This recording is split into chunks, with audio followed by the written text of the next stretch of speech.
Today we're doing Job chapters 24, 25, and 26. Alright, go ahead. Just this first verse for now. Why, seeing times are not hidden from the Almighty, do they that know him not see his days? Okay, you understand that clearly, No. right? Not at all. Perfect sense. How about you? You got that one? Yeah, that I don't know how that's supposed to make any sense. But what it's actually saying is because Job was talking about all of the evil things that people did and lived their lives, long lives, and passed on their evil ways to their kids. And we don't have any need of God because we have everything, so we're not worried about it. So this is saying, why, seeing times are not hidden from the Almighty? God knows these things. God knows all the things that these evil people are doing. Why is it that we don't see their suffering come upon them like you're talking about? That's what he's saying here there in that very first verse. And then he goes on to describe some more of the things that these wicked people did, and we still don't see. I mean, they still didn't see their suffering. They continue to do these things. There's two. Yeah, and most of the rest of this for a section here is pretty self-explanatory. He's just talking about the evil things that people do. So if you don't mind, just go ahead and read down until you find something that doesn't quite make sense, or You can explain it to there's myself. an issue. And then we'll stop and we'll talk about that and see if we can figure it out. Some remove the landmarks. They violently take away flocks and feed thereof. Okay, hang on. I don't know that that's quite clear all by itself. And talking about taking away the landmarks, they're adjusting the property lines, let's call it. Okay. And violently take away the flocks and feed thereof. Talking about That part taking makes sense. people's sheep and eating them. That makes sense. They drive away the ass of the fatherless. They take the widow's ox for a pledge. That's going to be what she's going to need to live with if she doesn't have a husband to help her take care of the fields and stuff. She's going to need an ox. They turn the needy out of the way. The poor of the earth hide themselves together. Behold, as wild asses in the desert, they go forth to their work. Rising betimes for a prey. The wilderness yieldeth food for them and for their children. They're living off the land. They're eating whatever they can. They're doing whatever it takes to survive, like wild asses in the desert. They reap everyone his corn from the field, and they gather the vintage of the wicked. That's their job. They gather the corn and they gather the grapes and reap the corn, but they don't get any of it because it all belongs to the wicked.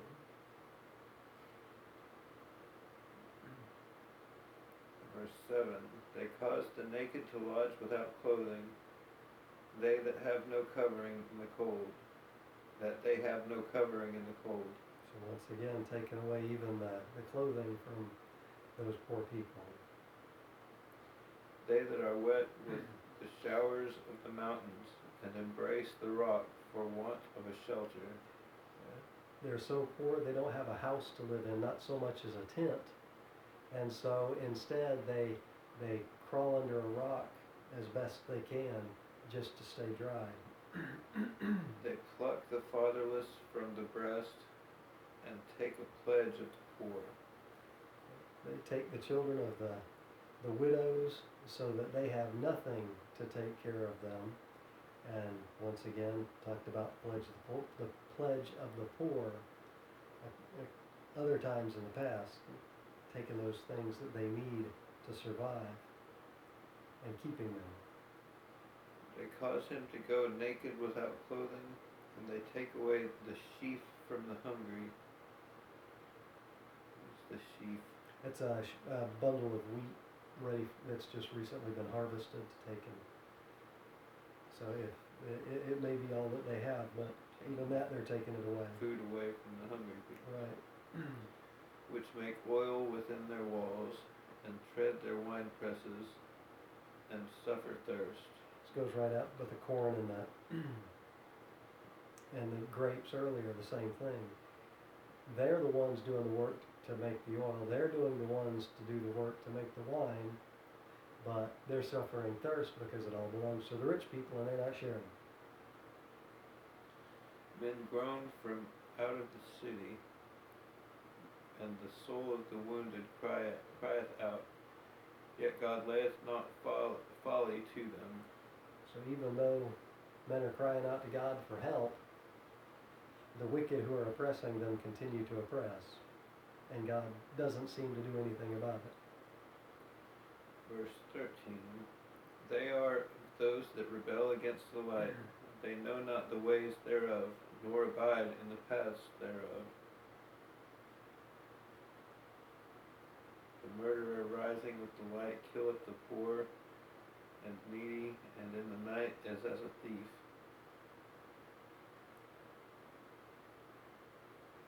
The eye also of the adulterer waiteth for the twilight, saying, no eye shall see me, and disguiseth his face. In the dark they dig through houses which they had marked for themselves in the daytime. They know not the light. For morning is to them even as the shadow of death. If one know them, they are in the terrors of the shadow of death. This all ties together that last bunch that you just read there, in verse 17. Their time that he's specifically the thieves, the adulterer, the murderer. They do all these things at night when they can't be seen, and so morning is to them even as the shadow of death, because people know who they are, and if they're recognized, then they will be killed. So they can, even these, so not just speaking of the rich, but also the wicked who are committing these crimes, these against God and one another, man, with adultery and murder and theft, digging through a house that he marked. He saw the house where the people had just left, and so he couldn't get through the front door because it perhaps locked, and so he dug through the side because they're dirt houses, and stole stuff out of it. But they have to do all these things at night, because if they are seen, they will be unpleasant consequences. Verse 18. Mm-hmm. He is swift as the waters, their portion is cursed in the earth. He beholdeth not the way of the vineyards. So once again, this is talking about the thief and well, specifically the thief here, I think. Beholdeth not he beholdeth not the way of the vineyards. He's not doing those. He's not laboring for his wages, but he's thieving for his wages.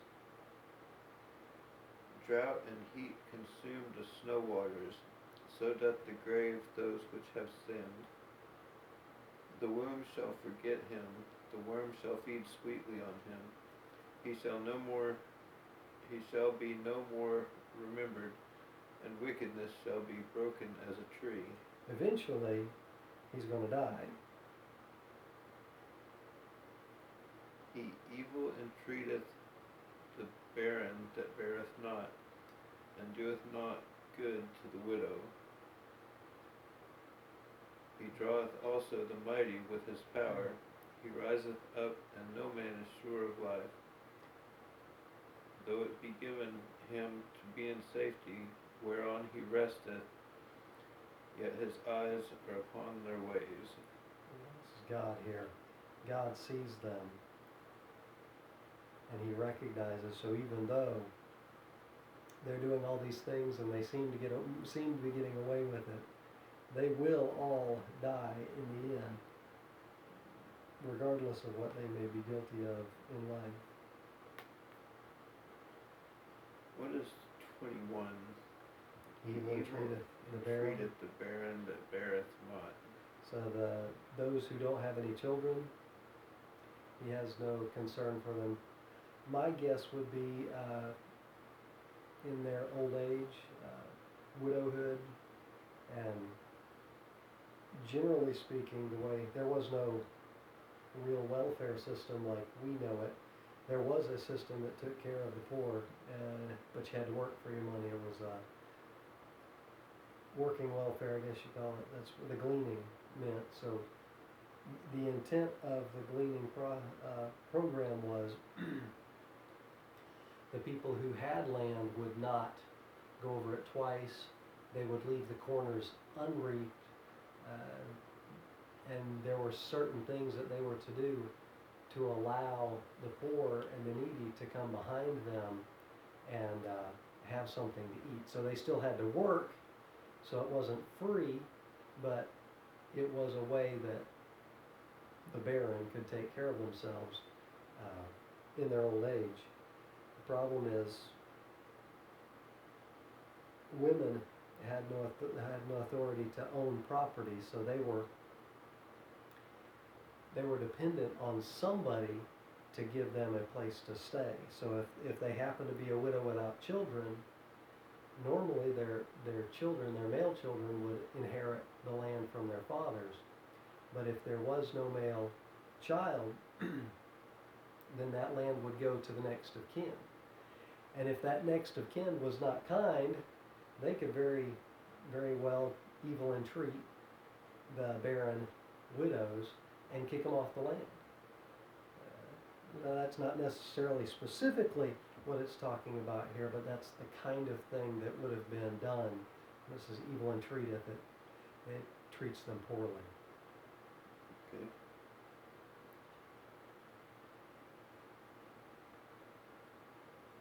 Where are we? 24. 24, yeah. They are exalted for a little while, but are gone and brought low. They are taken out of the way as all other, and cut off as the tops of the ears of corn.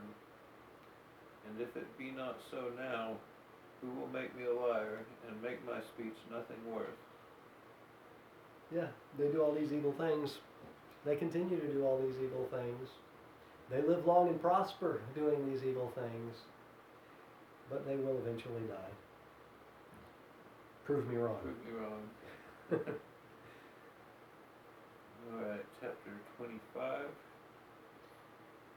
Then answered Bildad the Shuhite and said, Dominion and fear are with him. He maketh peace in his high places. Is there any number of his armies? And upon whom doth not his light arise? How then can man be justified with God? Or how can he be clean that is born of a woman? Behold, even to the moon, and it shineth not. Yea, the stars are not pure in his sight.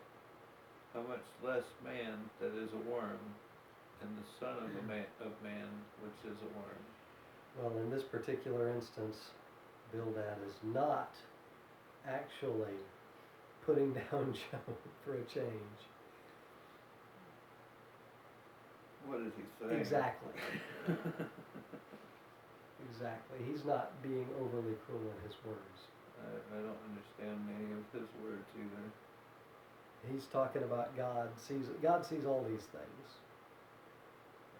But there, verse 4, he says, how can man be justified with God, or how can a man be clean in God's sight? So that much he is talking about Job, but only mildly reproving him and not really putting him down. Says, because Job's saying he's righteous. He's completely righteous. But Bildad here is saying, how?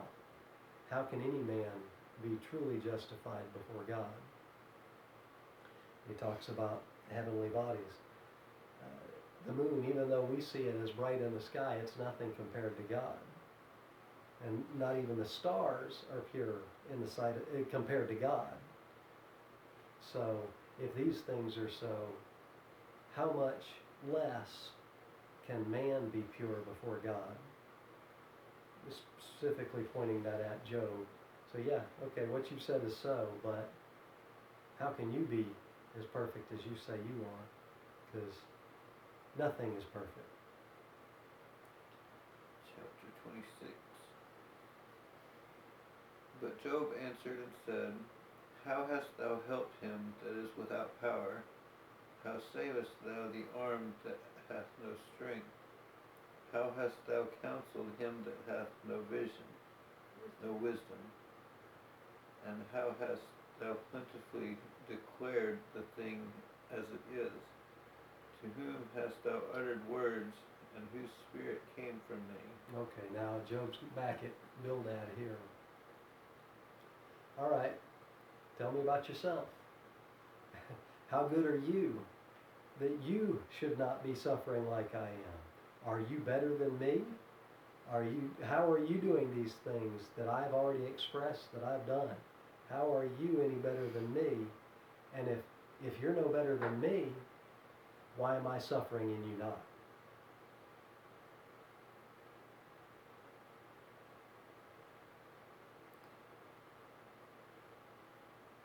Yeah, I don't understand how you get any of that from these Really? questions. He's talking to Bildad. These questions are so have nothing to do with anything. Yeah, they do. I don't understand how. He's, because How hast thou helped him Bildad- that is without power? Bildad was talking about how. I understand the words No. you're saying. Now listen to what I'm saying. Bildad was talking about how Job couldn't be righteous. Okay? Mm-hmm. And Job is saying, these are the things that I've done.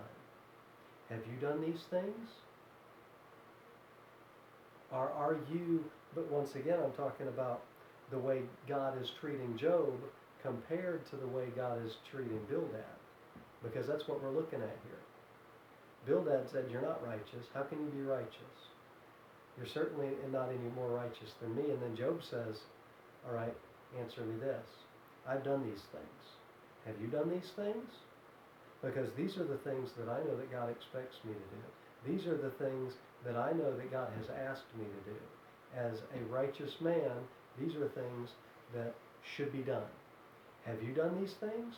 Because if you've not done these things, then you are even more guilty than I am and worth more suffering than I'm suffering right now. Because I've done these things. Does that make any sense?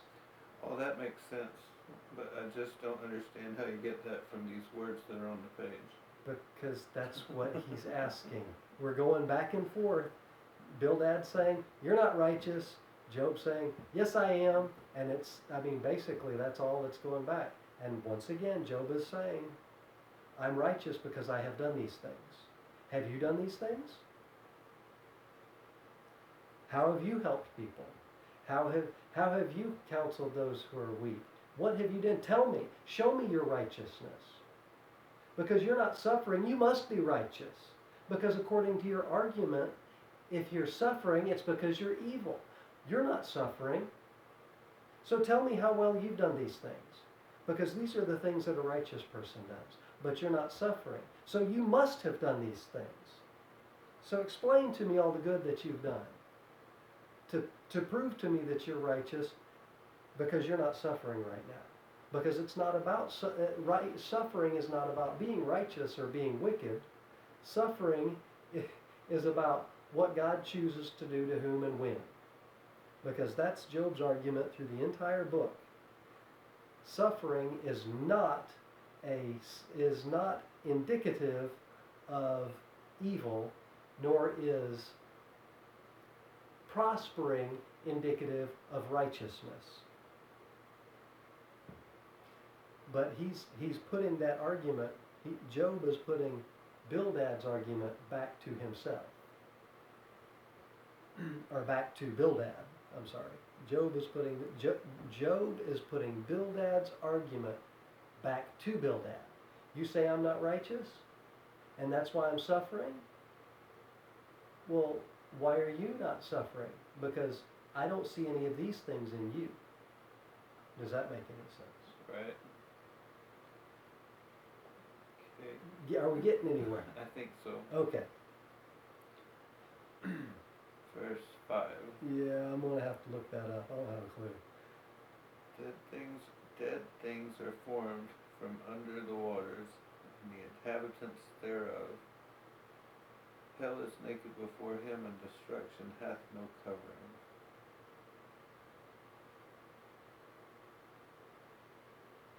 Hey, give me just a.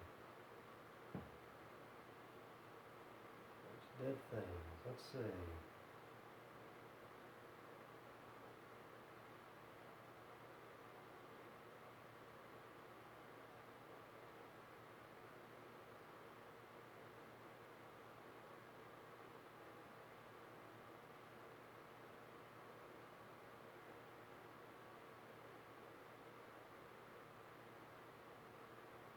I like this.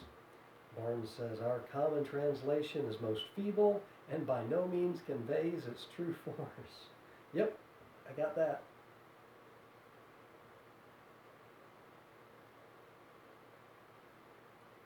Well, he apparently doesn't know either, but he says the object of the whole passage is to assert the universal dominion of God. Bildad had said that the dominion of God extended to the heavens and to the armies of the skies, that God surpassed in majesty the splendor of the heavenly bodies, and that compared with him man was a worm.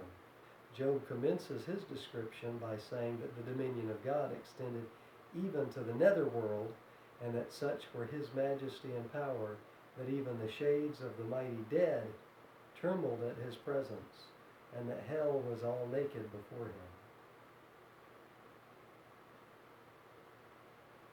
Dead things as departed spirits in Sheol, the grave.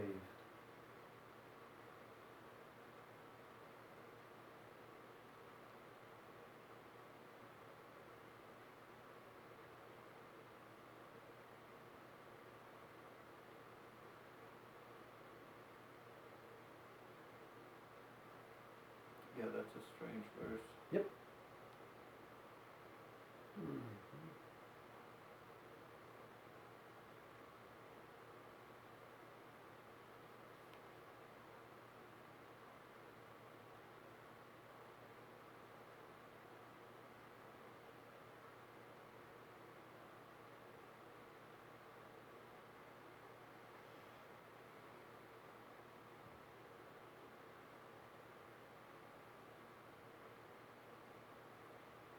Here's a paraphrase of the original language. The shades, or the spirits of the dead people, beneath tremble, and the water and the inhabitants thereof. So everything trembles before God, basically. Yeah, the whole universe is under the control of God, and everything trembles before him. The oceans and their inhabitants stand in awe before him.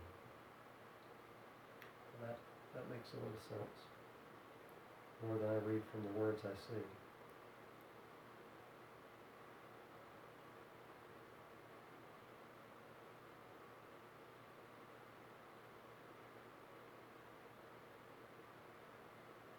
All right.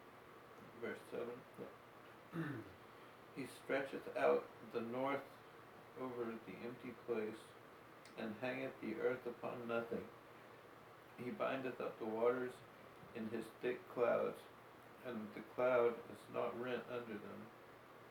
He holdeth back the face of his throne, and spreadeth his cloud upon it. He hath compassed the waters with bounds, until the day and night come to an end. The pillars of heaven tremble and are astonished at his reproof. He divideth the sea with his power, and by his understanding he smiteth through the proud. By his spirit he hath garnished the heavens. His hand hath formed the crooked serpent. Lo, these are parts of his ways, but how little a portion is heard of him.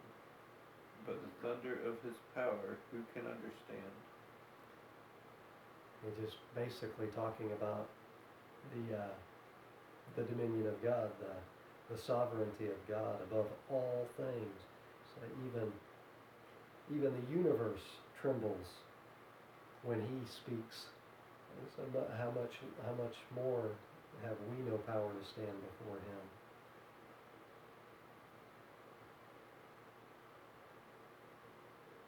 And these are but the parts of his ways, the smallest portion of who he is can even be conceived by man. And by his understanding he smiteth through the proud, is that saying that even The wisest man on earth has no power, has no wisdom against God. No ability to argue successfully. it sounds like Against even God. those who are full of pride, he uses them for For his own means. his own means. Absolutely, absolutely. Any other thoughts or questions?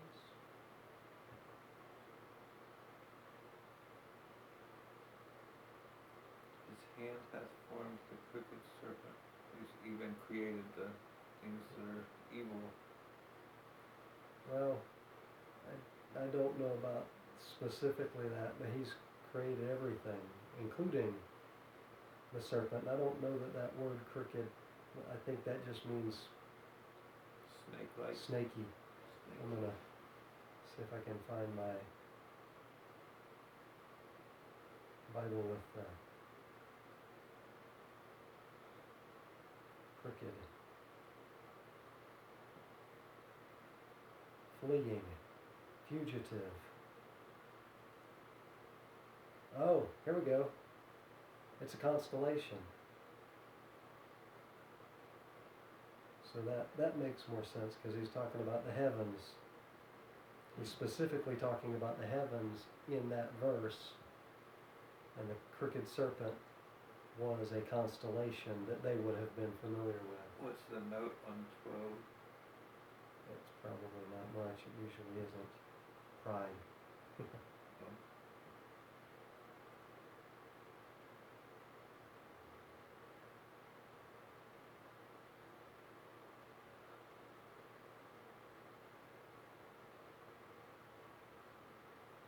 Mythical sea monster.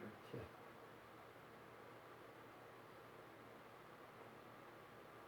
Rahab.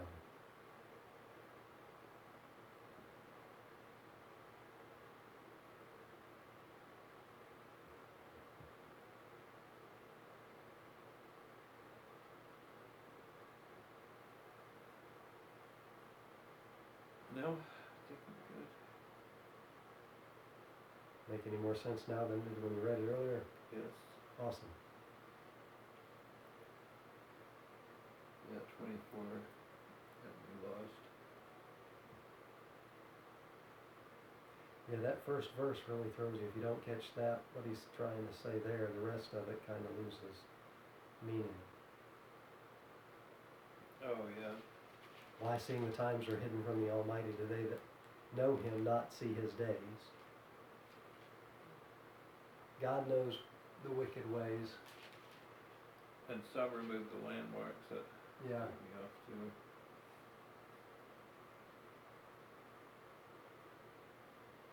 God sees their wicked ways. But we who know God, we don't see them suffering for what they've done.